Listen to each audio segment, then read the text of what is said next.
বলেন, শাহরুর রমাদানাল্লাযী উনজিলা ফীহিল কুরআনু হুদাল লিন-নাসি ওয়া বাইয়িনাতিম মিনাল হুদা ওয়াল ফুরকান।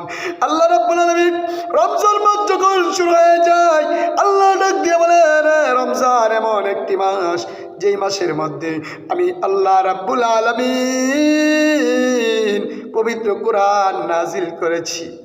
যেই মাসের মধ্যে এই কোরআন নাজিল করেছি, যেই মাসটা মানুষের জন্য হিদায়াত এবং সত্য পথ যাত্রীদের জন্য সুস্পষ্ট পথ নিদর্শন আর ন্যায় অন্যায়ের মধ্যে পার্থক্যকারী, জোরে কন্যা সুবহানাল্লাহ।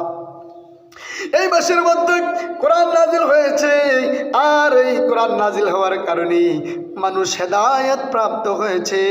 আর